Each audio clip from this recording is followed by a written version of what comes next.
let's just pull the band-aid right off and wade into one of the most inflammatory and controversial subjects in knife sharpening. And it's the one we've all been online researching before, I'm sure. What knife sharpener is the best? What one should I get? What one do I want? And unfortunately, in my experience, which, well, I'm kind of an idiot, so take it for what it's worth, there is no universal solution. There is no simple answer. It really breaks down to what you want to do with it and what you want to sharpen. That makes it far more complicated. Now, are you only doing small pocket knives? Okay, well then this one could be great. You doing kitchen knives? Okay, well maybe this one. What if my knives don't meet the Sharpmaker's preset angles of 15 or 20 degrees? Well, that one's probably not going to work for you then. What if you want to do everything from axes to machetes to lawnmower blades to gigantic fixed blade knives? Well, Worksharp could be your friend. So there's pros and cons to all of them. It's simply finding the one that fits what you want to do and then learning how to use it. And in my case, I have narrowed my search down to 3 of them. I use them all for different things. They all work very well in their little niches, and I plan on keeping them. So let's get into each one individually. I'm going to start the review today with the Ken Onion Edition Worksharp. And I want to focus specifically on the blade grinding attachment, which is optional, unfortunately. I did not care for it with the standard attachment. It really, to me, was limited. You bump into the guards when you're trying to do anything, and ultimately the size of the belt was what changed my mind. You can see the amount of surface area difference here. Of the main differences between them that I can tell you, this is set from anywhere between 15 to 30 degrees. The blade grinding attachment, well, is truly infinite because you're going to be doing it by hand, but the settings on it are anywhere between 10 and 35 degrees. I think this system shines for large outdoor knives. I think it is great for hatchets, for lawnmower blades, for your big ugly stuff that you really can't do on a smaller system. I enjoy using it in that capacity. You can see this is extremely well used. You can look at the amount of residue in there. I use this stuff. I should have cleaned it for the review, but you know, this proves it's used and it's well used. I've found this system has a pretty steep learning curve, and any sharpening system does, but this one specifically, you need to really donate a couple of sacrificial knives to, because your first few, you're gonna mangle them. I learned by getting a couple of butter knives and tried turning them into scalpels. And then I tried a couple of just really inexpensive pocket knives. And the main part that gets most people is learning how not to round the tip off. You really have to stop your pull with the blade right about here on the belt as you're pulling through. When you pull all the way through, it just rounds the tip right off. And that takes some learning. That takes some trying. And unfortunately, I mangled quite a few doing it. So, Ken Onion Worksharp Edition. Blade grinding attachment, great. I definitely recommend it in that capacity. I think it's great. But plan on destroying a few things. And it's not for your small, finesse, perfect, mirrored edge knives. The second sharpening system that I have that I recommend is the Spyderco Sharpmaker. It is a relatively inexpensive system, which is great. It works really well, but the downside to this guy is that it's set at either 15 or 20 degrees. If your knives aren't there, you're gonna need to bring a lunch if you plan to reprofile on this. Specifically, if all you have are the medium grit stones it comes with, It comes with these medium grits and a set of fine. This is an optional set of diamond coarse stones and the optional set of ultra fine stones. I recommend both of these if you're going to get it. Some knives fit into the preset angles, and that's great. And if you're lucky enough to be one of those people, hey, Merry Christmas. This is going to be perfect for you. If not, the system's going to be a little bit of a pain. I like this because all my kitchen knives fit here, and I can touch them up relatively quickly and relatively easily. I don't use this for a whole lot of my pocket knives. I'll use this for some of my larger blades, fillet knives, things like that. This puts an edge on relatively quick if I preset the bevels correctly. So for those needs, this system is fantastic. I try not to go like 8 to 10 inch long blades on this because the stones are not overly long, but it does work pretty well. Some knives you might have to do in stages. But for the cost of this system, honestly, it's worth it. For what I use it for, it works really well. I enjoy it. I've never really had a problem with it other than the fact that you're limited to 2 settings, and that's it.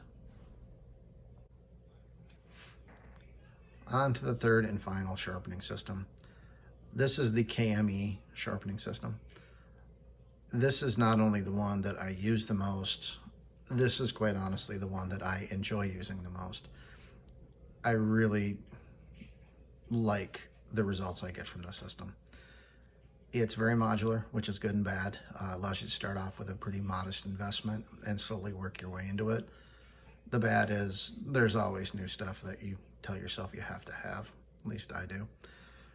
We're going to start with the accessories, and there's plenty of them, and go over those, and then we'll kind of move those out of the way and focus in on the actual sharpener itself. Up front is a 3-sided diamond hone, and this is I think they call it a jewel stick. Great name.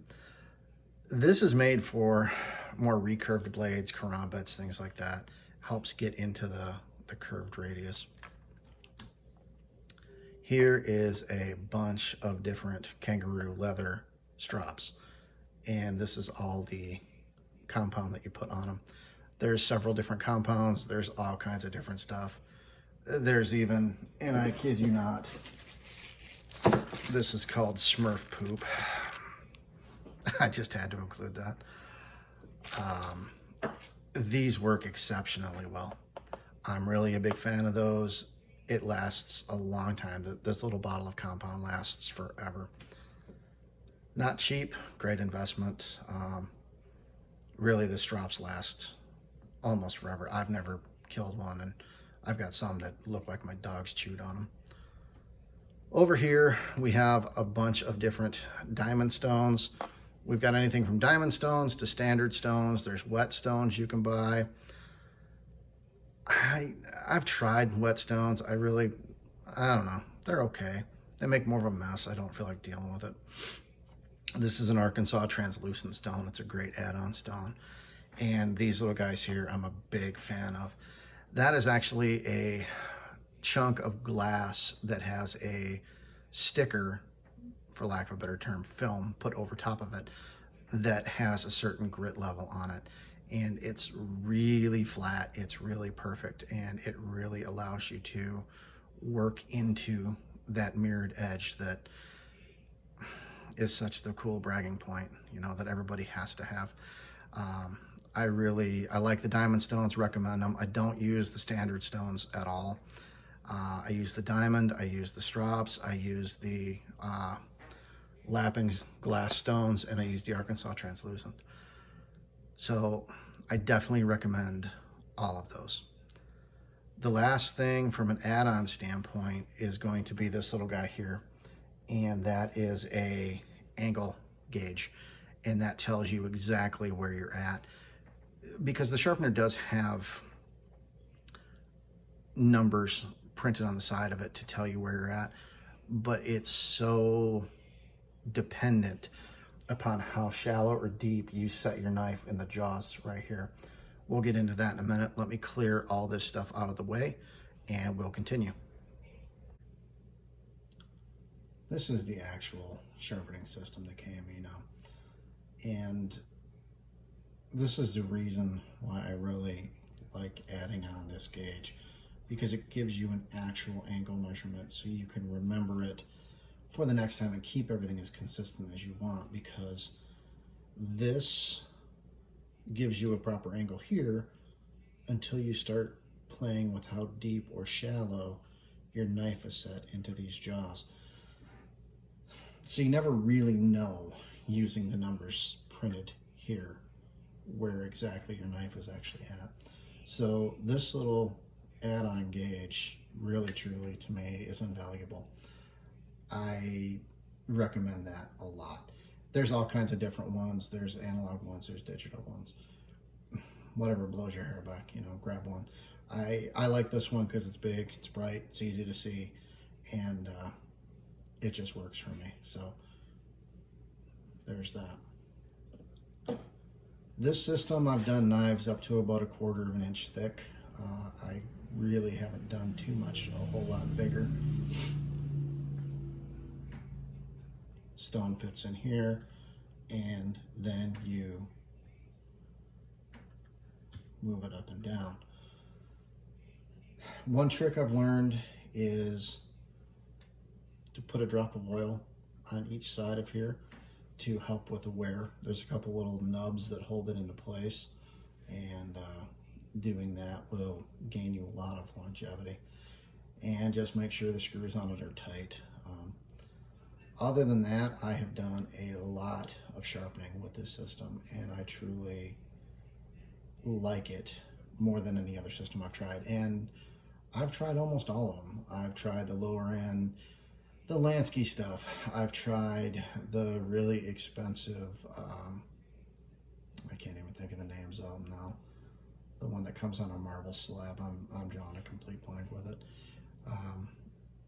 It depends on what you like. I mean, this is what works for me. It may not necessarily work for you, but if I had to recommend something, these are definitely it. I think this system is really fantastic. Some people argue, well, there's a tiny little bit of slop in it, so there's variance that can kind of come into it. I'm not that fancy. You know, if that's something where you just simply can't get over, okay, then I guess other systems are more for you. For me, this one does everything I need it to. I'm able to get plenty sharp, I think. And it's very forgiving and easy to use. They do make a set of penknife jaws here. I've never really saw the point to invest in those. I don't do a whole lot of really tiny Swiss Army knife type blades, so this works for me. I don't like this system for very large things. Really 6 to 7 inch blades, in my opinion, it's about maxing out. You can sharpen in stages. I don't like to do it because to me, to get it uniform is almost impossible. So that is one definite downside to this. Great big stuff doesn't work that well. That's why I have the Worksharp. That's why I have the Sharpmaker. I think those do a much better job. I haven't seen very many sharpeners that love taking on a 10-inch blade, a 12-inch blade. It's just, they're big, they're cumbersome to sharpen, and keeping the angle perfect throughout the entire stroke is almost impossible. So that is my very long-winded review of these 3 sharpeners. Again, you might find one that works great for you, and I'm happy for you. It's all about us finding what we want. We're all different. We all like different things. So guys, that wraps it up. I hope you enjoyed it. Got a little bit of hate mail because I put out a teaser for this and didn't get the actual video out. But now it's done. My longest video. I hope you like it. I hope you find it useful.